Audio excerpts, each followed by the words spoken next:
Hey, welcome to Viewers Choice 2013, The Real People's Power. Free your mind. Yes, indeed, free your mind, and my mind is free up in this bit tonight. So how's everybody doing out there? You have a good day? Yeah. So, we're here for Critics Corner. I thought we were doing the regular lineup first. Why don't we do Critics Corner? Don't matter what the lineup we do, because it all goes on the same show. Alright. So, we are here for Critics Corner, and tonight, well, first of all, let's start off with this.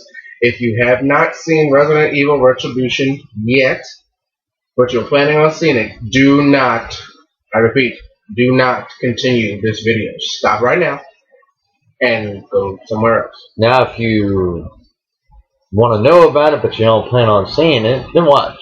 Yes. If you've already seen it, which that means you had seen it last night at midnight or tonight,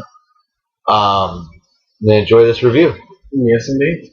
First off, we started off the night over at Chili's 2. Chili's 2 at Arundel Mills. And the service was great. The food was great. Delish.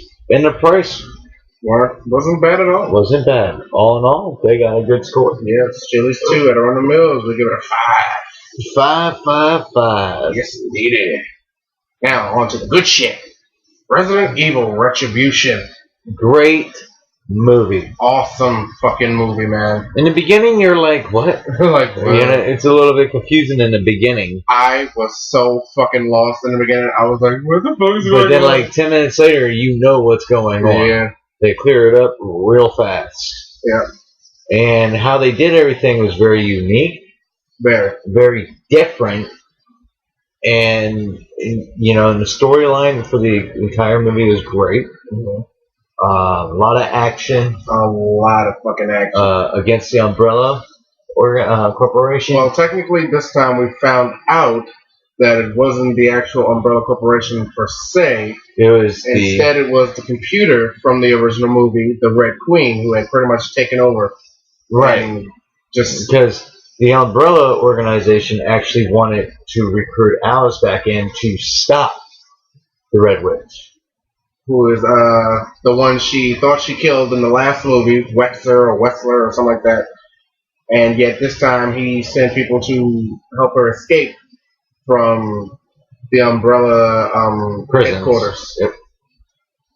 And the whole thing, I mean, from start to end, it was a good movie. Hell yeah. One of my favorite scenes is when this big ogre-looking guy was running after the humans, and Alice comes flying in with a car and beamed his ass with it. Hell yeah, she fucking straight up side-checked that motherfucker with a goddamn, what was it, a fucking Lexus? Yeah, I think so. A fucking Lexus, and she fucking side-checked this big-ass motherfucker. And the other thing that was unique that nobody has done yet, zombies with machine guns. Yes. Motorcycles, tanks. In the part of the movie where they're in the simulation of Moscow, Russia. Oh yeah, by the way, pretty much the entire movie is based inside the headquarters, and each section of the headquarters is a different city, and it shows sequences of their outbreaks. And during the sequences, it initializes the big boss, basically. Basically the biggest motherfuckers in that area, or the baddest motherfuckers. It's like in New York, China. No, New York. Tokyo, right? Yeah. In Tokyo, it was the big guy from... The fucking big motherfuckers from with Afterlife. the axe hammers from Afterlife. The last movie. 2 of them. Those big motherfuckers were stamped. And they got toasted. And yeah, they got crispy fried and shit. So then they went to Moscow, Russia. Where the big guy was. Where the zombies... First it wasn't the big guy. First it was Nazi zombies. Basically Nazi zombies, but in Russia. And yet these motherfuckers could shoot machine guns, shoot rockets, drive motorcycles while shooting machine guns, and drive jeeps. So basically they're zombies with human traits. Yeah. Shit was epic.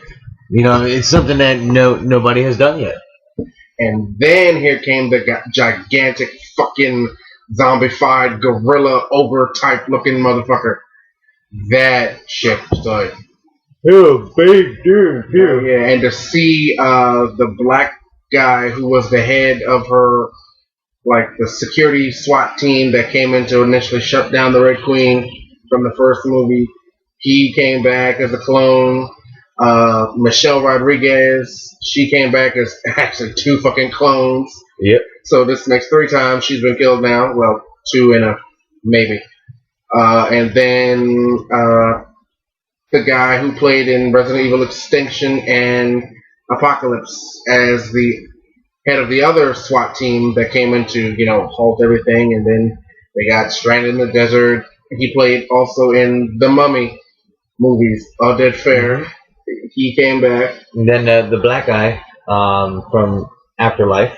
Boris Kojo, he came back. But he was signified, he was never shown that he was killed, though. True. In Afterlife. It just showed that he was taken by that one zombie, but it never showed that he was killed. But the last time we saw him, he did escape that zombie. Yeah. He shot, made it to the end of the tunnel, shot 2 more zombies. He was like, yeah, star power, bitches. Yeah, so he came back as part of the team to help her the get rescue out of team. The Umbrella headquarters. So they got out and everything. Then a big scene came on top. Mm-hmm.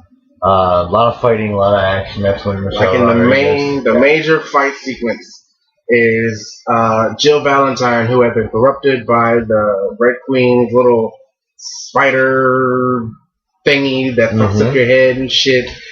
And it was her and another clone, this time a badass clone of Michelle Rodriguez's character.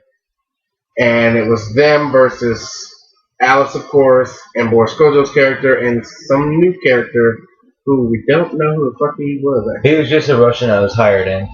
Yeah, he was. He was one of the ones hired to help Alice escape. So that fight scene was pretty fucking crazy.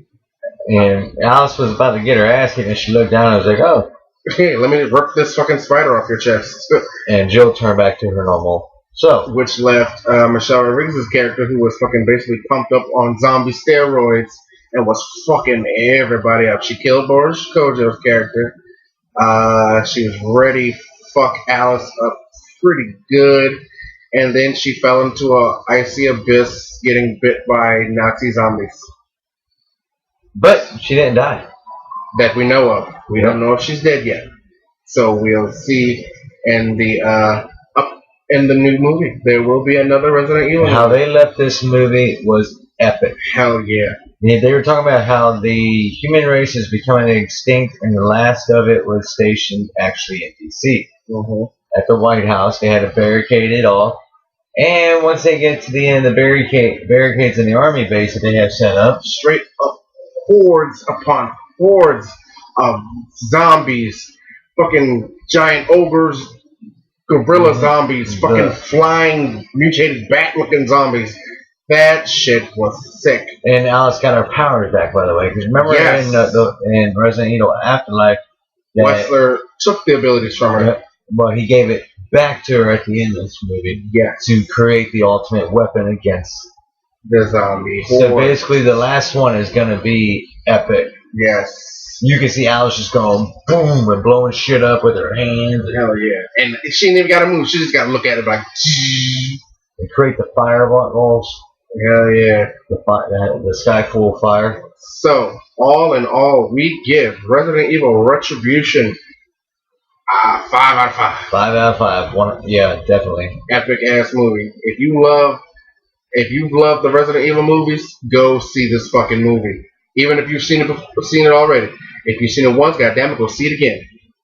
Because that movie was tight. Definitely one of the movies you can see multiple times and be like, damn, that shit was tight. And it's the 15th time I've seen it. It's still tight. So yeah, that's Critics Corner. Yes. On Resident Evil Retribution. Retribution. We'll be back with people watching in the news.